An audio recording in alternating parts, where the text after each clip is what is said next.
नमस्कार। आज हम बात करेंगे कि स्वर से या स्वर विज्ञान से आपका रुका हुआ पैसा या ब्लॉक्ड पेमेंट कैसे निकलवाई जाए। सबसे पहले हम इस बात को समझते हैं कि कौन कौन सी पेमेंट है। एक होती है ब्लॉक पेमेंट, एक होगी रेगुलर पेमेंट्स। तो मैं नॉर्मल ही बात करूंगा कि आपकी जो पेमेंट्स हैं या आपको पैसा किस स्वर में मांगना चाहिए ताकि वो कभी डूबे ना, किस तरीके से मांगना चाहिए ताकि वो कभी डूबे ना, और आपकी डील कभी भी रॉन्ग ना जाए। आप कभी भी पैसा मांगने गए हो तो आपको अड़चनों का सामना ना करना पड़े। तो इसके लिए आपको क्या करना है, और विस्तारित रूप से मैं ये भी बात बता दूं कि जो लोग ये कहते हैं कि आपने वास्तु कर दिया और वास्तु करने के बावजूद भी हमें फिर स्वर देखने की क्यों जरूरत है, मैं खुद सांसों को क्यों देखूं। तो एक है जिंदगी को अपने हाथ में लेना और दूसरा है जिंदगी को किसी दूसरी चीज के हाथ में देना। वास्तु करने से भी आपके जीवन के अंदर यही स्वर सही हो जाता है, लेकिन जब आपको स्वर की भी नॉलेज होगी तो हर चीज आपकी सही होने लगेगी। और ये इतना ज्यादा फिक्स है कि मैं अपने कोर्स के अंदर ये भी सिखाता हूं कि सिर्फ आप जहां पर भी बैठे हो वहां से स्वर देखकर ये बता सकते हो कि किसके घर में कहां पर कौन सा तत्व है वो गलत है। और इसी तरीके से मैं आपको ये बताने वाला हूं कि पेमेंट्स कैसे निकलवाई जाए। तो सबसे पहले नंबर की जो बात आती है नाड़ियों की आती है। कितने तरीके की नाड़ियां, मूल रूप से हम नाड़ियों की बात करते हैं तो नाड़ियां बहुत सारी हैं। मूल रूप से नाड़ियां कौन कौन सी होगी? ईड़ा, पिंगला और इन दोनों के मध्य में सुषुम्ना। ये तीन तरीके की नाड़ियां हैं। ईड़ा जो है वो लेफ्ट है, पिंगला जो है वो राइट है और सुषुम्ना इनके मध्य में है। कल वीडियो में कई लोगों ने बोला कि सुषुम्ना अगर हमारी है तो हम कैसे उठे।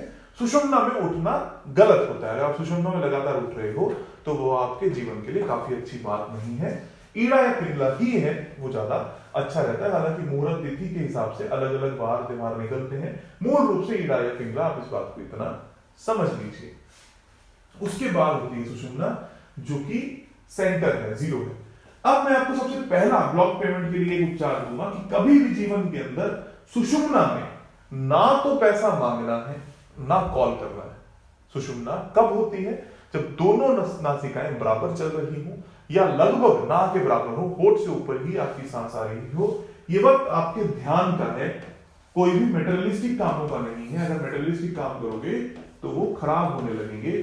सुषुम्ना जैसे ही आपके आने लगेगी तो ये आपके लिए बहुत ज्यादा नुकसानदायक है। आपको ऐसा बिल्कुल भी नहीं करना है। उसके बाद अगर आपकी ईड़ा चल रही है तो पैसे कैसे मांगने हैं, या पिंगला चल रही है तो कैसे पैसे मांगने हैं। ईड़ा के वक्त अगर आप फोन लगाओ तो उल्टे हाथ से फोन लगाओ। इनहेल करके हमेशा, जब भी बात रखना, इनहेल करके, इसको शगुन भी बोलते हैं। इनहेल करके ही आप हमेशा के लिए इस काम को करें और हमेशा सांस अंदर लें।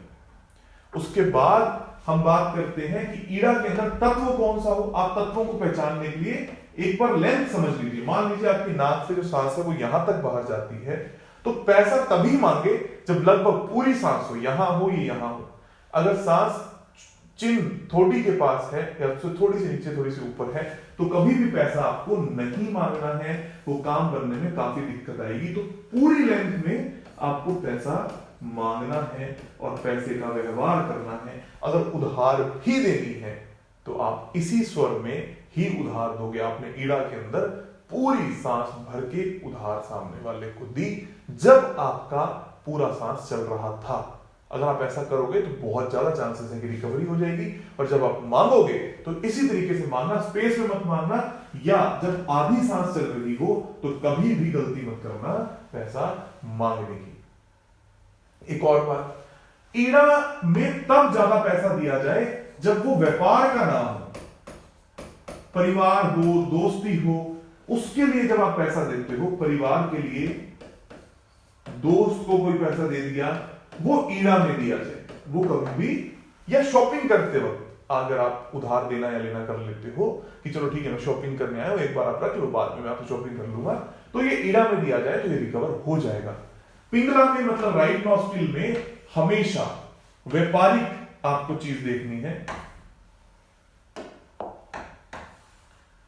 पिंगला के अंदर आपको हमेशा व्यापार का पैसा दे सकते हो। ईड़ा में कभी भी व्यापार का पैसा उधार ना दिया जाए। नंबर 1, व्यापार का पैसा हमेशा पिंगला के अंदर ही उधार देने की कोशिश करें। इसमें भी सेम है, अगर आपकी सांस चलती है तो लास्ट वाली मतलब हैवी जब सांस हो, पूर्ण रूप से जब आपकी श्वास आ रही हो तभी आप दें। और पर इसमें जो आपकी हाथ है वो राइट हो जाएगा, आपका कान है वो राइट हो जाएगा, यहीं से आपको फोन करना है, इसी दृष्टि से आपको देखना है, इसी तरीके से आपको डील करनी है ताकि आपका काम हो जाए। और जब भी आप उधार मांगोगे तो आपकी पूरी मिलेगी।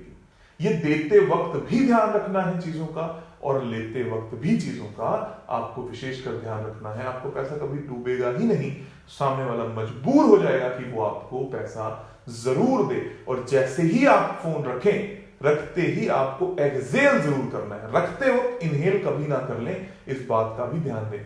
फोन करते वक्त इनहेल, और जब वो रख दें तब एक्सेल करके फोन को काटें। आपका काम तुरंत और बहुत ही ज्यादा जल्दी और आसानी से हो ही जाएगा। इस बात को ट्राई करें और मुझे कमेंट बॉक्स में लिख के दें कि आपके जीवन के अंदर कितनी अच्छी चीजें हो रही हैं। ये साइंस एक सेक्रेड साइंस है, ऐसा कई लोग बोलते हैं कि हर किसी को ये नहीं जाननी चाहिए, लेकिन मेरा मानना ये है कि हमारी साइंसेस में अगर दम है तो वो हर व्यक्ति तक जाए, क्योंकि इस सोच से हम बहुत पीछे हट चुके हैं। और इसी सोच के कारण हमारी जो साइंसेस हैं, कई लोगों ने अपने पास इसका अधिकार जमा कर उसको रख लिया है। अगर हम सब लोग इसको फैलाने की कोशिश करेंगे, अपने बच्चों को देने की कोशिश करेंगे, तो ना ही वो बीमार पड़ेंगे, ना ही उनकी पढ़ाई में कोई दिक्कत आएगी, ना ही उनके कभी फ्यूचर में कोई दिक्कत उनके जीवन में आएगी। आप सभी का बहुत बहुत धन्यवाद और आभार।